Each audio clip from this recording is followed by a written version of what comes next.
now we're going to have a panel, and the three therapists are going to talk about how these ideas impact their work. And so we'll have a discussion after that. Oh, somebody to introduce them. How about if we, whoops, I think we, how about if we have the town members just in a moment introduce themselves? What is the order? I'm Joan Lavender, And you're and going we to be decided I'm going to go first. first. And Charlotte's going to be second, and Janet Funder. is going to be third. Okay. So we kind of came up with the idea of just, at least for me, what I did was just go through the text and watch what you just watched a few times to see what came up for me. And of course, the idea of interaction first, which I translate, by the way, into interbeing. I think interbeing, for me, more accurately fits what I think. Oh, you found it. Individual, okay. Thank you, Naomi. So interbeing is going to be part of the example that I give you. And then as I was reading along, do you remember that part where he talks about the client can be absolutely clear that the therapist is not positive about the client and does not care about him and is not genuine? When I read that, I thought, oh God, this is so complicated. I just don't know right now whether I can bring my mind to it. So I think I'm just not going to. I think I'm just going to hang it over here. But then what happened was the example, turns out that the example that came to me is precisely about that. And of course the phrase, let me first go in there, where I can be in touch with the murky ongoingness. And you'll see, I think, a good example of that. What Naomi just brought me, and thank you, in another meeting in which actually the New York Metro Focusing Group is preparing for their Celebrate Gene event, somewhere at the end of this video, he uses a term which I thought was so stunning that I just wanted to share it with you. And if I've got it wrong, well, I don't think I've got it wrong because Naomi just tore out her notes and showed me what she wrote down. He used the term individual irreplaceableness. And I think that brings tears to my eyes. And when I watch people look at this video and think of that, it seems so precious. So here's my example. Tina is furious with me, yet has agreed to come in for a last session before quitting our therapy. She's been involved in this therapeutic adventure beyond her expectations, and we've both been hopeful for her. But now I make a mistake, and our delicate relationship is on the rocks. I'm mad at me too, even though I've learned that ruptures like this, if they can be survived, we all know can be a source of growth, but only if they're survived. So the story of our relationship flashes through me. I got a sudden unsolicited call from her father, who had raised her alone mostly, with the mother appearing tantalizingly irregularly, let's just put it that way. So based on Tina's history and her desperation in the past, her father was very worried about her.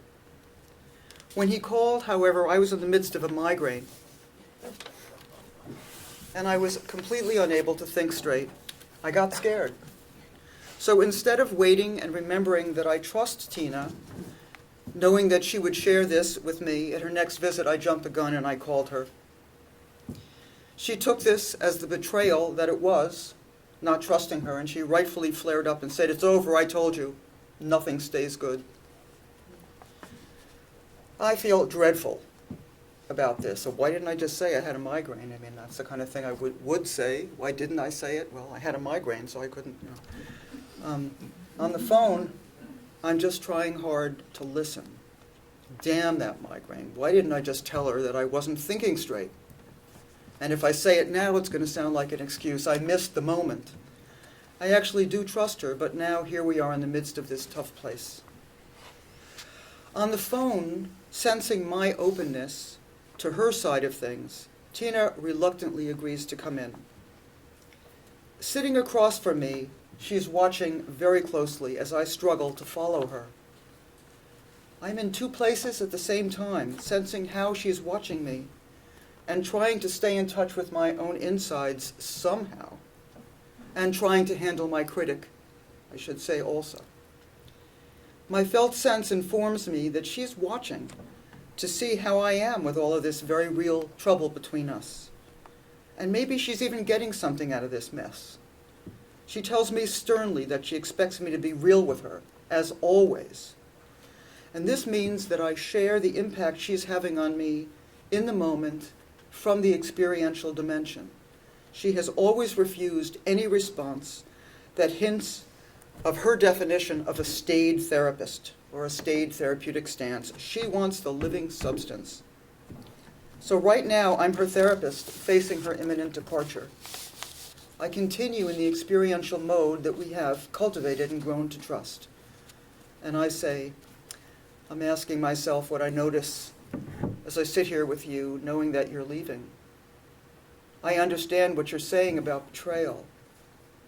If I tell you exactly what I notice, one thing is feeling honored? No. Relieved that you decided to come in. But just now, I feel more, and then there's a long silence, and I say, I feel a pathetic feeling. Like I'm right now, I'm reaching out to you as someone who does not want to be here, really. And I can feel the pathetic in my chest. I'm caved in and my arms are reaching out and I'm hunched over. And I notice myself feeling reduced. It's actually kind of agonizing and helpless. Yes, that's the way it seems to some part of me. Helpless, agonized, pathetic.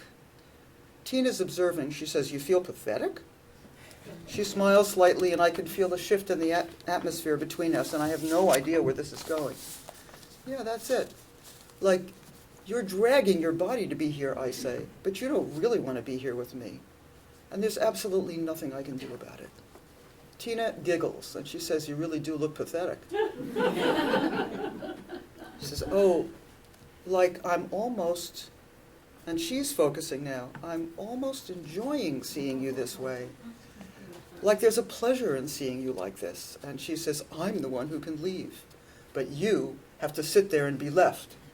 Poor therapist, you have no choice. I could almost feel sorry for you." And then her mood changes and she says, "Take my mother. She always promised to come. I would wait. She would never show up. I started to hate her and myself too. It made me feel,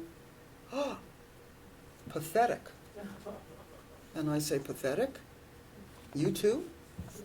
Tina has never spoken from her direct experience about the pain of feeling pathetic around her tantalizing disappearing mother. She's talked about her, but never been able to speak from inside the experience. When we take the time to sense ourselves in situations, we're invoking what I call the experiential environment. When we're unleashed from the grip of the structure-bound nature of language and cultural convention to listen to ourselves freshly, we're carried forward, as Jean says, by the experiential environment. When I engage my own bodily felt sensing to resonate with my client's words and stories, I feel I can sense into her experiential worlds. And when we can do this together, when this environment becomes an ongoing source of comfort, meaning, depth, complexity, beauty, and even awe, I quietly celebrate what I've learned from Gendlin's contribution.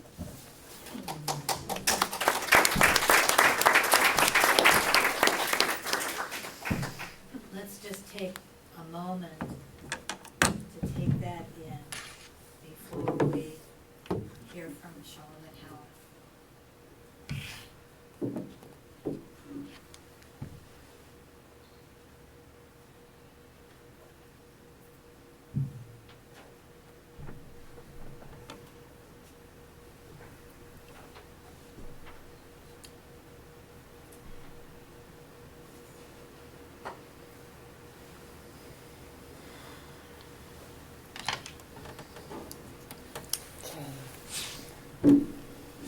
Is this loud enough? No, it's not loud enough. Is that better? Okay. Okay. So I'm just going to share a case with you very dear to my heart. A little closer. Okay. Is that... How's that? Okay, good. Good, okay. Okay. The experience I had with my client Sarah that I'm about to share with you makes Jean's idea of one interaction very alive for me. Sarah's in her 20s and lost her mother to a very aggressive brain tumour. From diagnosis to death was only 9 months, and for a large part of that time she couldn't talk. Sarah had always felt like she'd been her mother's mother and was her main carer while she was sick. After her mother's death, Sarah went to see a therapist who she didn't find helpful, but who insisted that she stay, saying that she was running away from her grief. Sarah eventually left and came to see me. She shared how a part of her just longed to cry and get some relief, but the other part was just too scared to go there. Sarah then got married and many issues blew up in her family, and I found myself playing a much more supportive and containing role until a few months later when she came in wondering if she should stop therapy. She felt she had reached a plateau and therapy was expensive, but she also felt that she got a lot of support from coming and that there was no support anywhere else in her life. She wasn't sure what to do, but she knew that it was important to talk to me about it. So Sarah says, "So what do you think about me reaching this plateau or feeling this plateau?" I took a minute or two to go inside to really get a felt sense of her question. And I said, "It felt like you came in with so much grief and pain, and then so much happened in your life that we've been attending to, and maybe that's your sense of plateau." She thought about it for a moment and said, "Yes, I feel very torn about it." So I said, "So there's a part of you that wants to leave, but a part of you that's hesitant." I then paused to go inside and sense inside myself for what came and said, "I find the same in myself too. I don't want to stand in the way of you going because of your experience with your last therapist, but at the same time there's a place that wants you to stay because you don't have help anywhere else and you could slip back into doing it all, just all by yourself." There was a pause and Sarah replied that was very helpful, you sharing your feelings too. And then we just sat there, immersed in our sense of our connection together as we faced the complexity of her possibly leaving and what that brought up for both of us. As we kept the whole experience company, I felt us shifting together. The atmosphere became alive and fluid, and there was a feeling of us moving together. And then she said, "How can I say goodbye to you when I couldn't say goodbye to my own mother? It would be a betrayal of her." As I sat with her, I had a vivid felt sense in my body, a whole experience. It was of being on a beach with my mother and father when I was young. There was a wide horizon. The wind was bracing and the sea was rough. We were on an adventure together, but it was safe.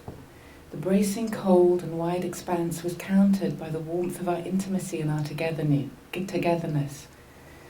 I knew this was somehow relevant to where Sarah was, that we were one interaction shifting together. This was our shared life adventure. And from this place I asked, "How's your landscape inside?" It shifted, but I don't know how, and I don't know if that's better or not, but it's different, she replied. After the session, I wondered what this experience had meant for me. I'd lived here for 12 years, and my family were back in the UK, and I really missed my parents who were very elderly. I realised that there was a part of me that was mourning them, and that held my grief in a split-off kind of way. But in that moment, I had somehow reclaimed and integrated my family, and was actively living and carrying us forward in the moment with Sarah. I had had to literally let go of being with my parents in a certain way to be able to live them, to be present with them in this very rich and dynamic way. The next day, Sarah called and asked me for an extra session. She said that she'd been crying all day and that something big had shifted, but she didn't know what. I reminded her of a feeling of betrayal, and she replied that even breathing was a betrayal of her mother. I then said, I'm wondering if there's a letting go of the way you've been holding your mum so you can live her in a richer and more alive way inside today. And I shared this. As I was sharing it, I was doing so directly from my own felt sense of the shifts and realizations that I was going through myself. It was a lived and vibrant interpretation coming directly from our shared experience. This was a pivotal point in our work together, and Sarah was then able to open and start to shift the whole complexity of her grieving.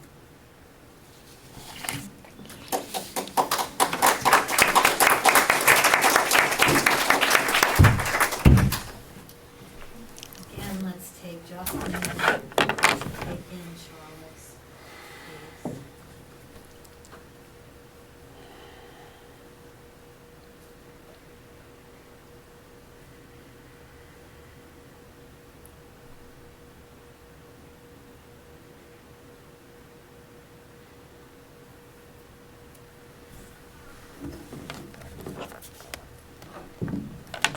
Janet Funda.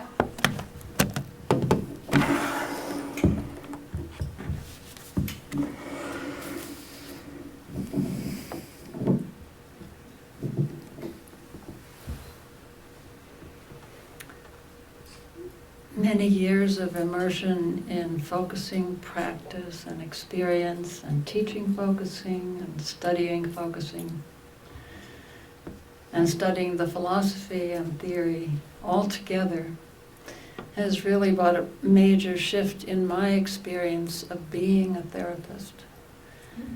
And thinking about this, what I would say today, I thought in my family, as the first child, I was a listener. Pretty much a professional listener. I learned that this solved a lot of problems, to be a professional listener. And then I became a very professional listener by becoming a therapist. And then I somehow was still trapped in that legacy, and there was not a feeling of being free as a person. Then I became more immersed in studying psychoanalysis and the interpersonal dimensions and the interactive dimensions. But the particular involvement that I found myself in, I guess existential psychoanalysis, was with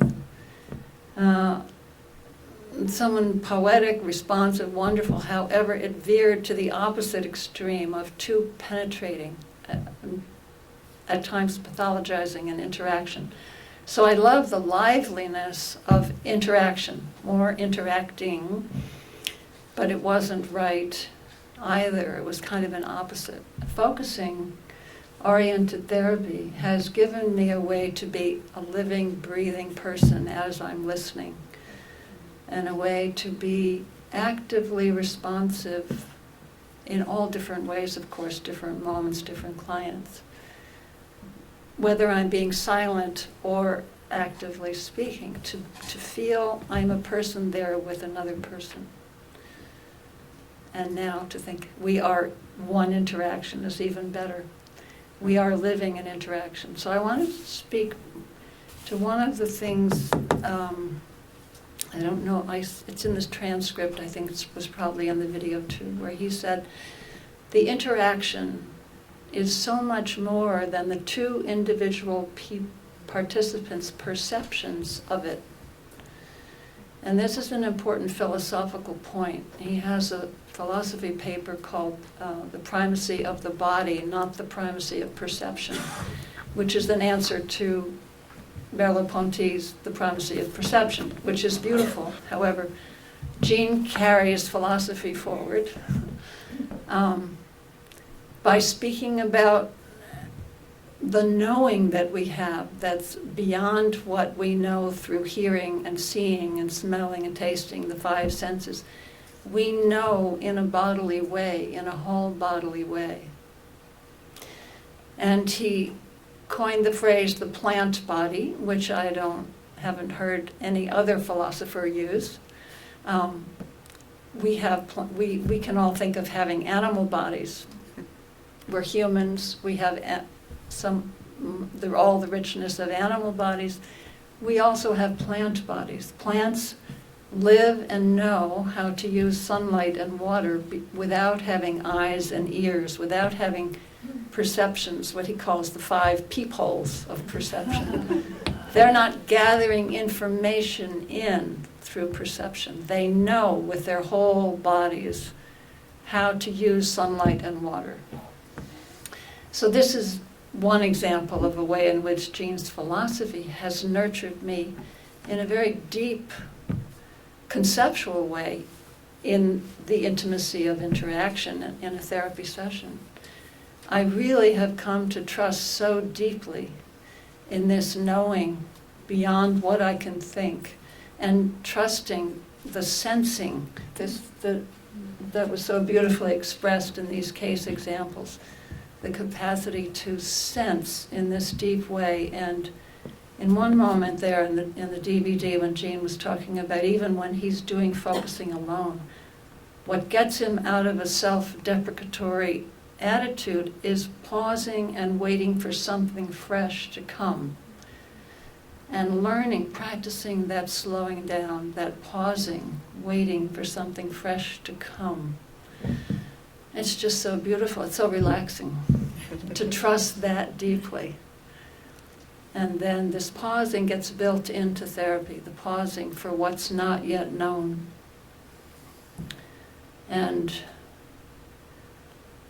I have a client now who always inquires into, well, what are you thinking about what I just said? What do you feel about what I just said? Do you have anything like that going on with you?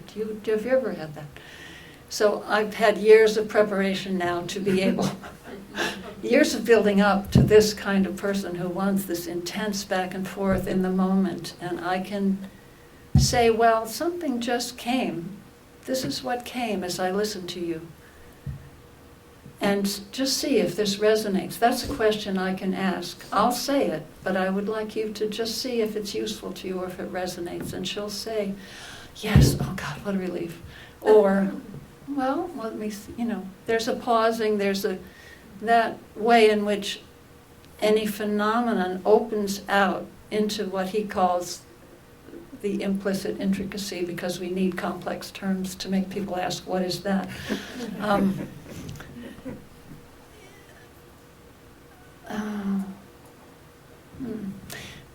I also like this word knack. Being immersed in focusing experience, one develops the knack of letting things come by surprise freshly, sometimes saying them out loud, sometimes saying better not, but trusting that something is being evoked, perhaps that's useful to the other person. And this is, for me, being a person without self-disclosure. It's not about self-disclosure.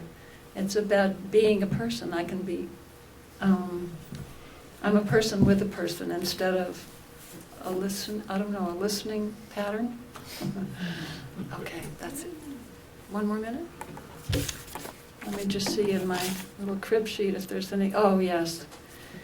This idea that life carries forward, and when there's something stuck, there's still simultaneously a wanting to carry forward. There's an implying, a wanting, but the right next step just hasn't occurred or come or arisen or formed. This really is, for me as a therapist, a carrying forward beyond all the categories, diagnostic categories, although ways of thinking about things can be useful. All the various conflicting ways of thinking about things are very enlivening. But over time, that deepening trust that there is a wanting to carry forward. Yeah. life. It's a different view, it's a special view of life that I have come to adopt. As I adopt that point of view about the universe, about life, something in me relaxes. And I'll just say that, okay, that's it. All right, one last thing. And I want to say that because of this DVD and the talk, I was carried forward. I was aware that all my interactions with each one of you in micro moments today, saying hello in various ways to people, and our interactions carried me forward into feeling a little more relaxed and definitely more connected. And it's so good. Thank you for carrying me forward.